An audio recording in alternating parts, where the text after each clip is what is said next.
Hey everyone, welcome to another episode of the Tennis Files podcast where I help you improve your tennis game and reach the next level.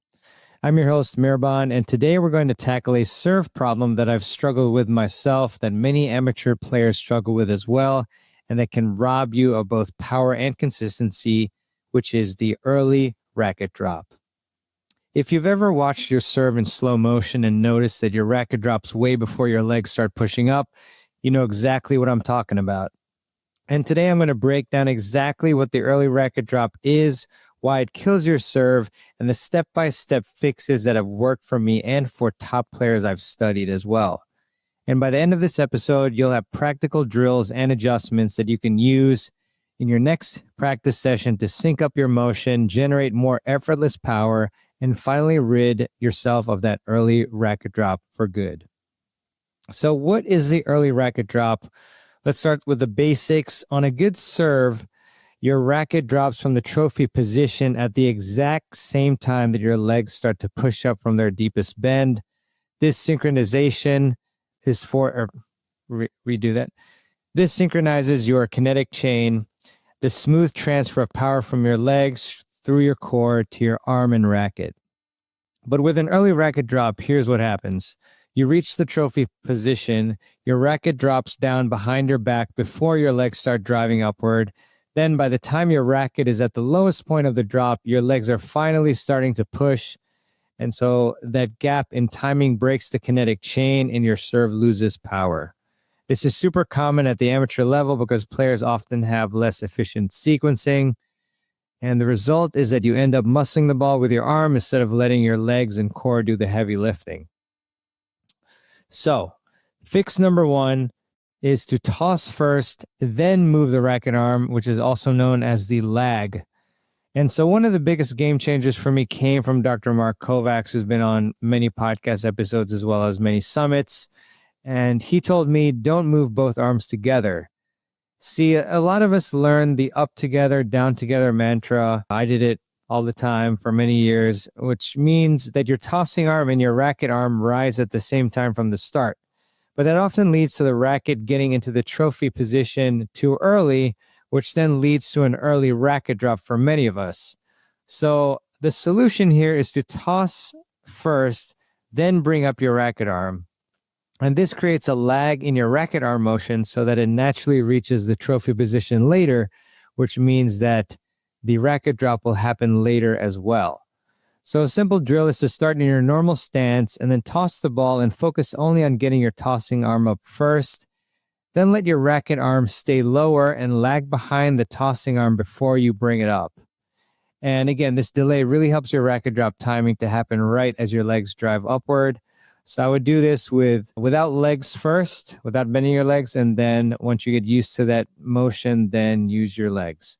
And for an even more exaggerated feel, you can start your racket arm in the half serve position, which means, of course, the racket is already halfway up, and then hold it there as long as possible after the toss before beginning the racket drop. Now, fix number two is to bring the tossing arm down sooner. So credit here goes to my friend, Coach John Craig from Performance Plus Tennis. One of my biggest mistakes was leaving my tossing arm, so my left arm, since I'm a righty, straight up in the air way, way too long after the toss. So I would freeze frame my serve because I like to record my serve and look at the technique. And then I would see the racket fully drop behind my back and then look at my tossing arm, and my tossing arm was still reaching for the sky. So looking back, I think this habit came from a couple things. First, you always hear the advice to keep your tossing arm up as long as possible. And sure, that cue can work for some players, especially those who drop the racket way too early or drop the tossing arm way too early. But for others like me, it can actually hurt your timing and your power. Secondly, I think I developed this as almost a safety net mentally, especially in matches.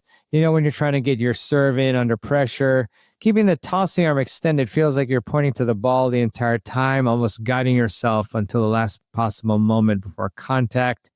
So keeping your tossing arm up until the last moment can feel safer, but it was actually sabotaging my serve technique that I've spent a while trying to undo.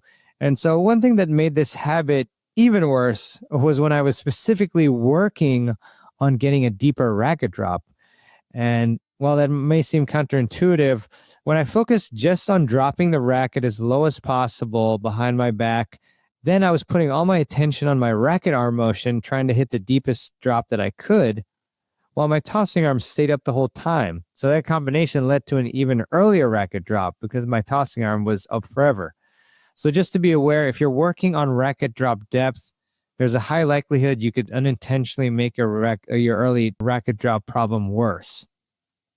And here's why all this matters. Keeping that tossing arm up too long blocks your swing path and delays the shoulder-to-shoulder rotation. That kills rhythm and promotes the early drop. So the fix is that as soon as you finish the toss and your tossing arm is fully extended, then consciously pull it down right below your chest and to the side closest to the court. That, of course, would be like your left side if you're a righty and your right side if you're a lefty. And so doing this triggers the shoulder rotation and starts the explosion upward. And not only does it unblock your swing by bringing the tossing arm downward on time, it also keeps your drop timed with your leg drive. Because, of course, if you're keeping your tossing arm up forever, then naturally you're going to drop the racket and then you're going to, explode upward as you bring your tossing arm down. Fix number 3 is to simplify your serve technique with a platform stance, which is to keep both legs stationary and then, of course, load down and back. So if you're fighting an early racket drop, sometimes you need to simplify your motion. And a platform stance eliminates the extra step and timing demands of the pinpoint stance. With the platform stance, you simply load, bend your knees, and coil your body, and then uncoil and push up. It's much easier to sync the drop with the leg drive without the distraction of moving your back foot. So if you've been struggling to make the timing work in the pinpoint stance like I was, then switch to platform, at least temporarily, to build the feel.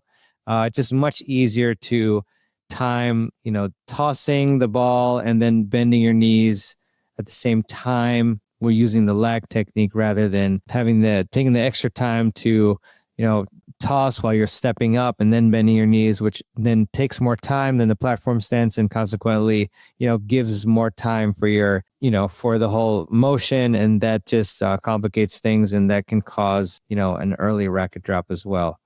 So some bonus tips are to keep the racket arm slightly bent and to use a continental grip.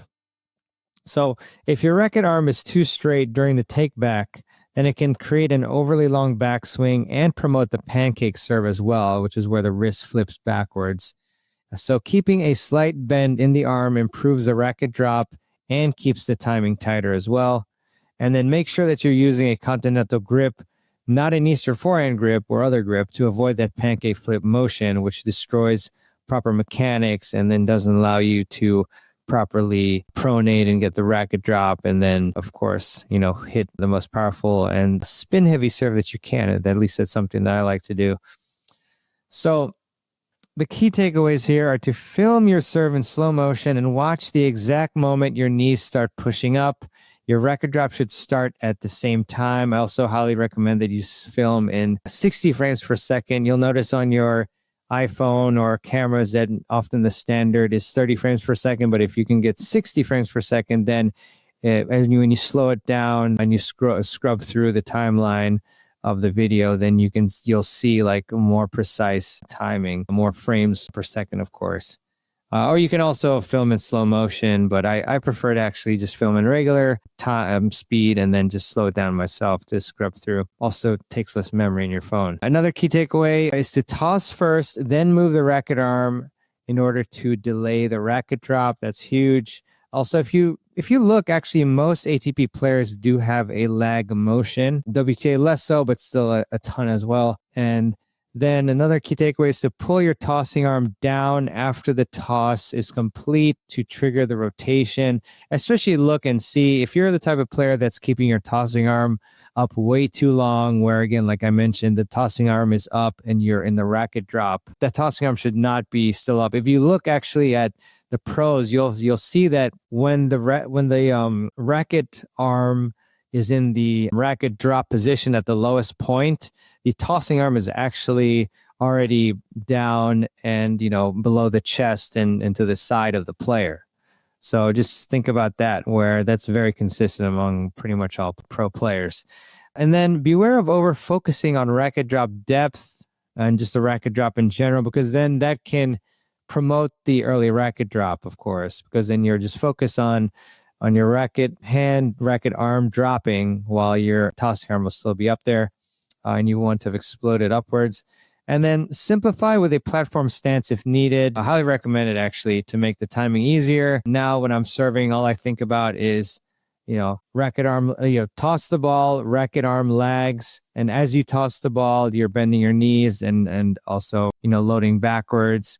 And then once the tossing arm has reached the apex, then drop, and then you start your explosion upwards. And then lastly, keep the racket arm bent and use a continental grip for better mechanics overall. So if you can implement just one or two of these adjustments, you'll feel a huge difference in your serve, timing, and power. I know this because I've been working on this exact problem in my own game, and these changes have made a noticeable improvement in both speed and consistency.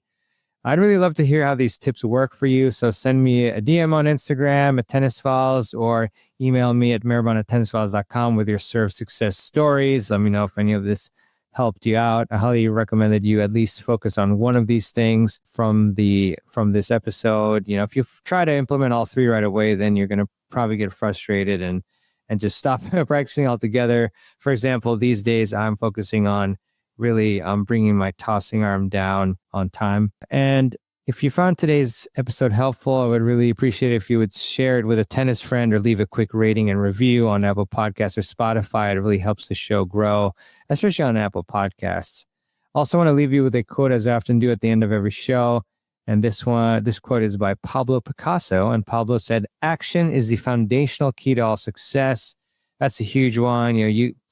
For example, I'm sure there's some of you out there, and still, respect for you and thanks for, consuming the content, but you may be just consuming content all day, every day, right? But if you don't actually take the action of practicing it, then you won't be progressing. You'll be learning a lot, but you won't actually be implementing that in your game and then enjoying the fruits from your labor. So just get out there, practice, record yourself, and see how it's going.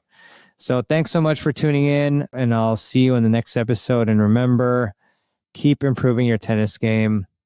Take care. See you again soon.